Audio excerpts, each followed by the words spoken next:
With Savita Jaiswal channel में आप सभी का स्वागत है। तो आज हम लोग पढ़ेंगे शब्द रचना के बारे में। तो सबसे पहले जानते हैं कि शब्द होता क्या है। भाषा की सबसे छोटी स्वतंत्र इकाई को शब्द कहते हैं। ध्वनि और अर्थ मिलकर शब्द को रूपाकार प्रदान करते हैं।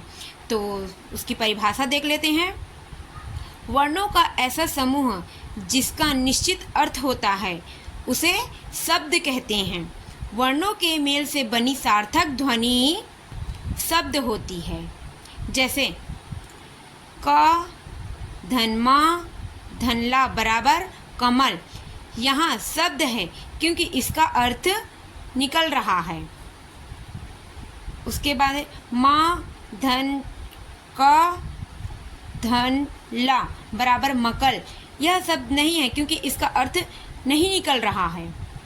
उसके बाद है आगे शब्द के भेद। शब्द के 5 भेद होते हैं। वाक्य में शब्दों के प्रयोग के आधार पर भेद 2 प्रकार के होते हैं। इस पे वाक्य में प्रयोग के आधार पर 2 प्रकार के होते हैं। रचना या बनावट के आधार पर 3 प्रकार के होते हैं। उत्पत्ति या स्रोत के आधार पर 4 प्रकार के होते हैं और व्याकरणिक प्रकार के आधार पर शब्द के भेद 2 होते हैं। अर्थ के आधार पर शब्द के भेद 6 होते हैं। तो आइए सबसे पहले जानते हैं वाक्य में प्रयोग के आधार पर शब्द के भेद। पहला है सार्थक शब्द। जिन शब्दों का कोई निश्चित अर्थ होता है उसे सार्थक शब्द कहते हैं। जैसे विद्यालय, घर, पुस्तक आदि। सार्थक अर्थ जिसका सही अर्थ सभी लोग समझ लेते हैं। निरर्थक शब्द जिसका अर्थ समझ ही नहीं आता। जैसे जिन शब्दों का कोई अर्थ नहीं होता उसे निरर्थक शब्द कहते हैं। जैसे खट खट, ओटी, वाणी। कभी कभी वाक्यों में इनका प्रयोग सार्थक शब्दों की तरह किया जाता है और तब वे कुछ अर्थ प्रकट करने लगते हैं। जैसे खट खट करो मत करो, अर्थात आवाज़ मत करो। यहाँ पर वाणी, अरे भाई उसे पानी वानी पिला दो। हम लोग घर पर किसी को पानी वानी दे दे या रोटी वोटी दे दे, इस टाइप के शब्द का प्रयोग करते हैं। तो क्या है हम लोग का निरर्थक शब्द है जिसका अर्थ नहीं होता। उसके बाद आगे है आप लोग का रचना या बनावट के आधार पर शब्द के भेद। 3 प्रकार के होते हैं। रूढ़ शब्द, यौगिक शब्द, योग रूढ़ शब्द। तो आइए सबसे पहले जानते हैं रूढ़ शब्द के बारे में। जो शब्द हमेशा किसी विशेष अर्थ को प्रकट करते हो तथा जिनके खंडों का कोई अर्थ निकले उन्हें रूढ़ कहते हैं। जैसे कल, कपड़ा, आदमी, नाक आदि। यहाँ पर ना और का कोई अर्थ नहीं निकल रहा है, तो एक क्या है रूढ़ शब्द है। जो खंडों का कोई अर्थ नहीं निकलता, अगर शब्दों को एक एक कर दिया जाए तो उसका अर्थ नहीं निकलता। फिर उसके बाद है आप लोग का यौगिक शब्द।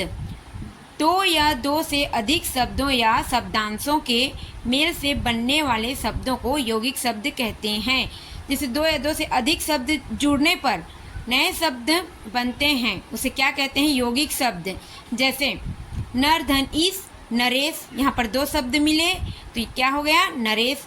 विद्या धन आलय, विद्यालय। यौगिक शब्द में यौगिक शब्दों के खंड अलग अलग खंड किए जाते हैं और प्रत्येक खंड का अर्थ निकलता है। उसके बाद है आगे आप लोग का योग। उसके बाद है योग रूढ़ शब्द। वैसे शब्द जो यौगिक होते हैं किंतु आपने सामान्य अर्थ का त्याग कर उसे विशेष अर्थ ग्रहण कराते हैं, योग रूढ़ कहलाते हैं। जैसे लंबोदर, गणेश, दिनकर, सूर्य, दशानन, रावण। योग रूढ़ शब्द में अपने सामान्य अर्थ को त्याग देते हैं, उस पर नया अर्थ निकल जाता है, उसको क्या कहते हैं योग रूढ़ शब्द कहते हैं। आइए फिर आगे देखते हैं उत्पत्ति या स्रोत के आधार पर शब्द के भेद। तत्सम शब्द, तद्भव शब्द, तो देशज और विदेशज। तो सबसे पहले देखते हैं हम लोग तत्सम शब्द के बारे में। संस्कृत के वे शब्द जो उसी रूप में हिंदी भाषा में प्रयोग में लाए जाते हैं उसे तत्सम शब्द कहते हैं। तत्सम शब्द संस्कृत के शब्द होते हैं, उसे हिंदी में प्रयोग किए जाते हैं, जैसे अग्नि, पर्वत, जल, भूमि, वानर, मुंह। उसके बाद है तद्भव शब्द। इसका अर्थ होता है उससे उत्पन्न, संस्कृत भाषा से उत्पन्न। जो शब्द संस्कृत के मूल शब्दों से कुछ बिगड़कर हिंदी में प्रयुक्त होते हैं उन्हें तद्भव कहते हैं। जैसे मुख का क्या होता है? मुंह, अग्नि का आग, वानर का बंदर। उसके बाद है आप लोग का देशज शब्द। जो शब्द स्थानीय या क्षेत्रीय प्रभाव के कारण आवश्यकता अनुसार हिंदी में आ गए हैं उसे देशज शब्द कहते हैं, जैसे खिचड़ी, मटका, झुग्गी। उसके बाद है आप लोग का चौथा विदेशी शब्द। ये शब्द अपने मूल रूप में ही हिंदी में प्रयुक्त होते हैं। पहला अरबी, फारसी, अंग्रेजी, पुर्तगाली, तुर्की। तो अरबी भाषा क्या है? अखबार, आवाज़, इम्तहान, कागज़, किताब। फारसी भाषा में अचार, आदमी, आसमान, खराब, कारोबार। अंग्रेजी में frock, belt, tie, television, computer, stock. पुर्तगाली आया, इस्पात, कमरा, गमला, गोदाम। तुर्की भाषा है आप लोग का कुर्ता, चाकू, तोप, बंदूक, बेगम, बीबी। चौथे में है शब्द भेद के चौथा प्रकार है व्याकरणिक। चौथा है आप लोग का व्याकरणिक प्रकार के आधार पर शब्द के भेद। तो पहला है विकारी शब्द, दूसरा है अविकारी शब्द। विकारी शब्द क्या होता है? जो शब्द लिंग, वचन, कारक, काल आदि की दृष्टि से बदल जाते हैं उन्हें विकारी शब्द कहते हैं। लिंग, स्त्रीलिंग, पुल्लिंग, वचन, एक वचन, द्विवचन, कारक आठ प्रकार के होते हैं। और काल है आप लोग का वर्तमान काल, भूतकाल, भविष्य काल। तो इस दृष्टि से बदल जाते हैं उसे क्या कहते हैं? विकारी शब्द कहते हैं। विकारी शब्द के चार भेद होते हैं: संज्ञा, सर्वनाम, विशेषण, क्रिया। संज्ञा में क्या है? नंदी, नंदियाँ, नंदियों। सर्वनाम में है मैं, मेरा, हमारा। विशेषण में है छोटा, छोटे, छोटी। क्रिया में है गया, गई, गए। उसके बाद है आप लोग का दूसरा अविकारी शब्द। जो शब्द लिंग, वचन, कारक और काल आदि की दृष्टि से नहीं बदलते हैं उन्हें अविकारी शब्द कहते हैं। का पांचवा अर्थ के आधार पर शब्द के भेद। तो अर्थ के आधार पर शब्द के भेद 6 होते हैं: पर्यायवाची शब्द, विलोम शब्द, अनेकार्थी शब्द, वाक्यांश के स्थान पर एक शब्द, और है आप लोग का एकार्थी शब्द, समानाभासी शब्द, युग्म। तो पर्यायवाची शब्द जिन शब्दों के अर्थ एक जैसे होते हैं उसे पर्यायवाची शब्द कहते हैं। जैसे पानी को और क्या कहते हैं? नीर, जल, वारी। कमल को क्या कहते हैं? नीरज, जलज, वारिज। तो आप लोग कमेंट में बताइएगा बादल को क्या कहते हैं पर्यायवाची शब्द पे। और है दूसरा विलोम शब्द। विलोम शब्द होता है जो शब्द एक दूसरे के विपरीत अर्थ होते हैं। जैसे उन्नति का अवनति, उपकार, अपकार। आप लोग का तीसरा अनेकार्थी शब्द।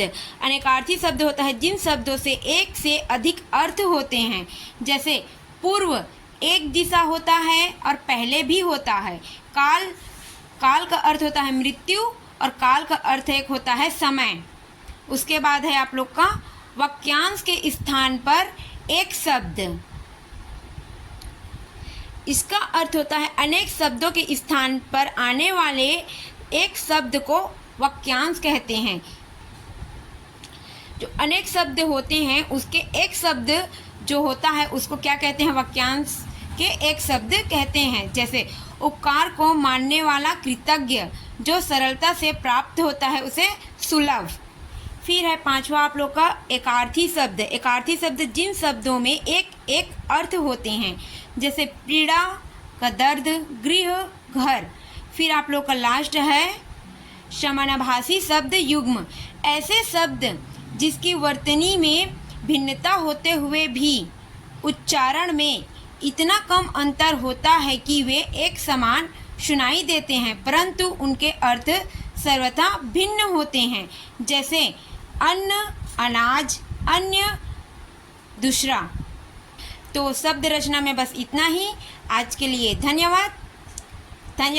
Take care, bye bye.